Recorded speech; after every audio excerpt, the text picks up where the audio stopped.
Update: am I the a-hole for sterilizing myself against my partner's wishes? Original post. Okay, Reddit. I need some unbiased outside opinions because I truly feel like I'm going crazy dealing with this situation. I, 28 female, and my partner, 28 male, have 2 children together and have been married for 8 years. For those 8 years, I've either been on birth control when we were preventing pregnancy or tracking my cycle when we were trying to conceive. Adding this just to give the community the context that reproductive responsibility has always fallen on my shoulders. Recently, we discussed the possibility of being done with children since we have our 2, and the family really feels complete. My partner is in agreement that a 3rd child is off the table for him as well. So with that, I thought, great, I can bring up sterilization for either him or me. The reason I wanted this is because I've had every form of birth control before, and none of them ever left me feeling 100% okay. So I wanted to be done with birth control completely, since we both agreed we're done. It's been about 3 months since our talk about more children, so I brought up either him getting a vasectomy or me getting a salpingectomy, removing my fallopian tubes. What I thought would be a productive conversation completely blew up.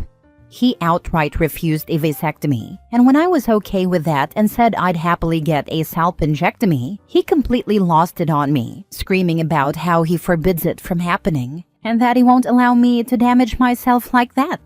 I ended up just leaving the conversation and went to get our kids from school, but on the way, I called my gynecologist to schedule a consultation for the salpingectomy after making sure I won't need my spouse's approval. So, Reddit, am I the a-hole if I go through with the sterilization against my partner's wishes? Now for the top comments before reading the update. He forbids you? Big nope on that.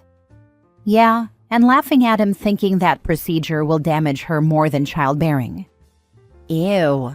He just tipped his hand to how he really feels, and it's unsavory. You're not the a-hole, and I hate that you're questioning that. Your body, your choice. You're done with kids, and this is a logical step. Why does he feel this way so strongly on both of you? What has him so twisted? I honestly wish I knew. He seemed supportive of our friends, both men and women, who have had sterilization procedures. Not the a-hole. He is obviously carrying none of the burden. Being a mother is hard. Carrying a baby is hard. That being said, if you want to keep your marriage, talk it through with him before going through with it. If he is unwilling to help you avoid a pregnancy, he is being selfish. You may want to consider the future of that marriage. Is being off birth control and reclaiming your reproductive health more important than your marriage? He needs to think that through. And you need to think through if this was a knee-jerk reaction for him or an absolute disregard for you. Not an easy choice, but if you do go through with the procedure without him on board, your marriage will probably not survive it. That is true and definitely something I'll need to sit on. I'll be honest, calling my doctor was definitely a knee-jerk reaction for me because it felt like a disregard of my health and how I'm feeling on birth control, since he's seen the negative health effects it's had on me. Now for the first update the next day.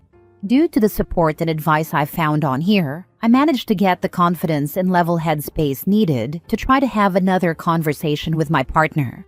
After getting our children to their school and daycare for the day, I went to our local coffee shop to pick us up each a cup.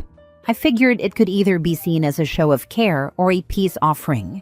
Once I got home, he was sitting at our island doom-scrolling through TikTok. I think we've all been there. I decided standing across from him would be a better choice, so I gave us our respective cups and asked if I could get his attention for a conversation. Well, what I hoped would be productive turned unproductive quickly, as he sighed with an eye roll and turned off his phone. I started by asking the big question of whether he wanted any more children. I even suggested he not think about what I said on the subject and just tell me his feelings about more children. With that, he answered a firm no and told me, as he said before, a 3rd child is and will always be off the table. I then asked him if he had any fears or concerns about surgeries and medical procedures. He said no to this question as well. So I asked if he understood the procedure and what it entailed, and he said yes, he does, which is why he doesn't want me to get it done. In his words, I wouldn't be a woman if I got any part of my reproductive organs, what makes me a woman, removed, and he refuses to allow me down that path.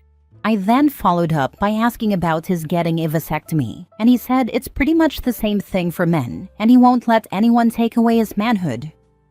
The final question I managed to ask was, did he just expect me to be on birth control forever? And this man looked me in the face and said, "It's worked so well for you already, why change things up?" Guys, as I stated in my previous post, I am miserable and in debilitating pain with birth control. At the end of this, I just grabbed my coffee and went to sit on our porch, just trying to wrap my head around the conversation, while he sat in the house acting like nothing is wrong and we're just having a normal day off together. I'm trying to find a respectful way to ask this, but not coming up with anything, so I'm just going to ask, does your husband have any sort of intellectual impairment? The idea that you aren't a woman if you have surgery is so ridiculous that I can't believe a person with a 3-digit IQ would suggest that. Is there any possibility that he'd participate in couples counseling? As far as I'm aware, he's perfectly fine mentally. I even would have called him intelligent before these recent discussions. So he's already told you and shown you he doesn't care that you are in pain. What else can we tell you, honey? He doesn't care for you in the same way you care for him. I'm definitely realizing that makes me feel like every time he's taken care of me due to the birth control issues was just a lie. Why just not have sex with him? Problem is solved. And if you need to be satisfied by another human, find one that will fit your needs. Honestly, after the conversation, my attraction towards him died instantly. Didn't think that was possible. Yeah, stupidity and selfishness are very unattractive. Second update 2 days later. Hey Reddit, I just wanted to give a small update. I've been reading all of your comments on my last 2 posts. I appreciate all the advice and kind words, and sometimes even the unkind words, because they give me more to think about. So to start, I've been at my sister's with the children all weekend. I told my husband that she was feeling lonely and wanted us to stay over. He believed it, as we usually try to do this once a month. I called off work Monday so my sister and I could meet with the divorce lawyer who handled her divorce. I'm unsure if divorce will be the path I go down, but I want to get my ducks in a row before laying it all down for my husband. Also, I would like to answer some questions I saw a lot of in my last post. Yes, I still plan to go through with the sterilization. I absolutely don't want any more children, even if this ends in divorce. I plan to tell him it's getting done no matter what he says or believes. There will definitely be no sex with him anymore. I feel like I've lost all attraction and respect for him. The children don't know what's going on. They just think it's a fun time at Auntie's house. Condoms are a no. I exist because of a broken condom. I currently have an IUD, and while yes, it has been the best birth control I've been on, I still cannot function properly for a week out of the month due to pain, bleeding, and depressive episodes. No, he hasn't done anything like this before, which is what caught me so off guard with everything. Disagreements in our relationship have, up until now, been able to be discussed and compromised on. We grew up in a deeply Catholic community, but fell away from the church years ago. I plan to tell him it's getting done no matter what he says or believes. Stop right there. He will clean out your bank accounts. Get this done quietly and quickly. Do not under any circumstances warn this man. Do not dismiss the seriousness of this moment. This is how you get dead. Thankfully, our finances for the most part are separated. The only joint bank account we have is for bills and child expenses. Good, but let me reiterate. Do not warn him. Stay pleasant. Make neutral statements. Stay silent about your plans and intentions. Better he take his bewilderment, it came out of nowhere, and pray on it, journal on it, go to the priest, or best case scenario a therapist than you ending up another statistic. Take the danger seriously. You think you know him, but the fact is, a couple of years ago you knew this man was worth a lifetime commitment, so you know nothing about his future actions. That is true, and things I will take into consideration when making my plan, as well as things I will bring up with the lawyer. Third update, 8 days later. So I would like to start off by saying thank you to everyone for the amazing support I've received throughout the comments and messages. I know I haven't replied in a while, but I have been reading it all. Now to update everyone on the meeting with the lawyer. I was able to talk through my options, as well as what would legally be my husband's and what would legally be mine. I know my next steps would lead to divorce, and I feel confident in taking those steps if needed. After the meeting, I went back home and got settled back in. I ended up just doing normal tasks until the kids got home, and when my husband got home, I suggested getting the children to bed early so we could talk. So we did just that. He ended up starting the conversation by saying that if I plan to get the sterilization, then he wants a divorce, because he can't be with someone who doesn't share his same values. At that moment, I knew this was it for us, so I informed him of my consultation this week for the surgery and my intention to go through with it no matter what. There was honestly a lot of back and forth. I want to say it lasted for 3 hours before he said he's done and left the house. He's been staying at his mom's and hasn't really asked about the children staying with him. I have offered, per the suggestion of my lawyer, but to no avail. Currently, I'm getting a legal separation agreement written up to hopefully start the divorce process peacefully, or as peacefully as possible. The kids ask about him, but I just keep telling them he's helping grandma for a bit. I'm not sure how to tell them he won't be back. Thankfully, my therapist suggested a children's therapist to me, so I plan to set them up with an appointment soon. I'm honestly not too sure where everything went wrong with us. I always felt like we had true love, but maybe I was just naive to any of the other signs. Some advice: document everything because he's going to make this as ugly as possible. Remain calm and civil at all times, and no matter what, don't ever lose your temper. If you're going to meet with him, try to have someone come with you. I've already been keeping communications through text, but I'll definitely have someone with me if we meet. I know he plans to come this weekend to get some things, but my sister has been staying with me, so she'll be here. I am so sorry, OP. My heart hurts for you and your kids. He has clearly gone down some rabbit hole that has filled his head with trash ideas. Or he's betraying you in some other way, and this is his out without being the bad guy, because he's saying it's a question of values. He's not totally wrong though. His values are that he should have control over his wife's body, while you don't believe you should have control over his. His values are disgusting, while yours are not. I would also start digging into things, OP. There is something driving this change. New friends? New media? Another woman who believes in trad-wifing? Though I don't even think they think this dumb. None of this makes sense. How you're feeling is 100% valid. Was he surprised to hear you already met with a lawyer? Does his mom/family agree with what he is saying? Have you asked him where this new way of thinking came from? I wish you strength, peace, and healing as you go through this. All the best to you and your little ones. You'll be okay. I haven't mentioned meeting with a lawyer yet. I didn't want to throw any gas onto the already lit fire, especially with the kids home. His mom thinks we can still work it out, and his dad seems to be staying out of it from what I'm understanding. Now for the last update 2 weeks later. I know a few people have been messaging me as well as commenting on a few platforms, asking for an update on everything going on. To start off with the divorce, I'm finishing up with my lawyer to get the divorce petition written and served to my husband. That should happen before the end of this month. Last I heard from his side regarding the divorce, he got a lawyer for himself and once served wants all communications to go through our lawyers. I finished sorting through our asset division and making a custody plan, so my lawyer has that ready to be sent to his lawyer for any questions or concerns. I'm sure there will be a bit of back and forth until an agreement is met.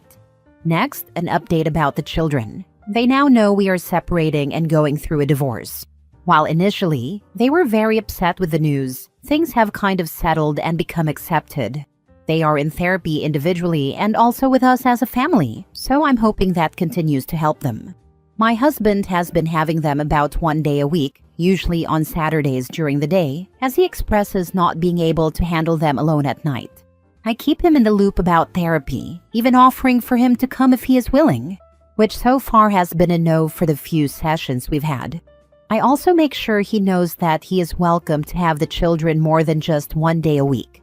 I'm hoping he comes around to co-parenting a bit better, because I know the kids do miss him. I try to communicate with him about what's happening in the kids' lives, such as school and extracurriculars, but he keeps pushing me to communicate through his mom. So far, I've been sending them both similar messages, so there is proof I'm communicating with him directly, as well as through his preferred method. Lastly, my surgery. My consultation went amazingly, and my surgery is scheduled for the end of June. My mom and sister will be with me through the surgery and healing process. I'm very thankful for them. My gynecologist removed my IUD about a week ago, and honestly, I've been feeling so much better. As each day passes, I feel like I'm really coming back to myself. I'm just waiting for that first period to see if it'll be like they usually are, or if I'm back to normal. I am getting a full workup in about 2 weeks. My doctor wants my hormones, vitamins, and everything checked, as well as doing a few ultrasounds to check everything. So that's really all I have going on. Nothing exciting or groundbreaking, just a sad start to a divorce and medical stuff. I am so laughing that he can only handle them for a day. If I knew him, I would totally tell him this is why she didn't want to have any more kiddos. You can't handle your fair share of the work. I'm sorry and so glad you found a doctor who would do this for you. I asked for this to be done with both my C-sections and was denied. Married someone who took the leap so I didn't have to. Crazy they let him do it, but not me. That is honestly wild they denied you. I'm sure it wouldn't have taken them much effort to do it during the C-section. He's mad because you're getting sterilized, but the moron can't handle his kids overnight? Here's the real deal. Somewhere deep in his mind, he thinks that now that you're getting sterilized, you're gonna be going out all the time having sex and not worrying about pregnancy. And that's why he's gonna saddle you with those kids 7 days a week, so you never get a chance to date again. Force him to take his children every weekend, or at least every other weekend overnight. I honestly thought about it, because I know the kids deserve time with him, but I'm worried that it'll just do more harm than good to them. If he can't handle them, I know his mom is there, but I don't want him to make it seem like they're not worth his time when they're already going through so much. Talk to his mom about it, and see if she'll slap some sense into his idiot head. Your poor kids. It's definitely been mentioned. I know she doesn't want to rock the boat too much, but has offered to have them for some sleepovers once summer starts if they want. I will encourage them to go to spend the time with family. Last story. Am I the a-hole for refusing to take care of my husband's medical equipment? So my husband, 42 male, and I, 41 female, are having a disagreement. Here's the situation. He uses a CPAP machine at night. He's had it for 15 years and never puts it away in the morning. He has decided that it's my responsibility to take care of it and prevent the children or our pets from touching it. He says it's unreasonable for him to put it away every morning, even though there are many, many things the kids and I use and put away every single day. He insists that other things of his be left where it's convenient for him, even if it makes life harder for the rest of us. Example, he will leave his shoes under the kitchen table and tells me that I should just not clean the floor there at all so his shoes don't get moved. He goes to great lengths to make life easier for himself, even if that means putting more difficulty on me and our children. Last night, our cat got into our bedroom and chewed on the hose for his CPAP. I didn't know it until we went to bed, and my husband freaked out. He demanded to know why I wasn't watching his CPAP and why I had let it get ruined. Then he decided he wants to lock me and the kids out of our bedroom when he leaves for work every morning. I said absolutely not. Our second bathroom is only accessible through the bedroom, and all my own things are in the bedroom. That would leave me without access to any of my things during the day, unless I cleared everything out of my room and the second bathroom, which is also where I keep my makeup and other personal items, which to me seems totally unreasonable. I told him he should put away his CPAP every morning. He says that it's unreasonable for him to remember to do such an annoying task and that he shouldn't have to put anything he owns away. I really feel like he should be responsible for his own things and that it is unreasonable for him to lock me out of my own room. So, am I the a-hole? Don't CPAPs need to be dry and cleaned every day? Otherwise, they grow bacteria and can kill you? My significant other uses one. He takes care of it solely. At night when he's setting it back up before I go to bed, I go to sleep before him. He will always turn down my side of the bed so I can climb right in. Yes, it's supposed to be. However, he only cleans it every few months when he replaces the hose. So, this isn't just about the CPAP. You've been his maid for 15 years. He doesn't have to put anything away. He doesn't have to take care of his stuff. He doesn't care if he makes it more difficult for you to clean the floor. And won't even put his freaking shoes away? Sorry, but this isn't okay. I would have chewed that CPAP machine myself.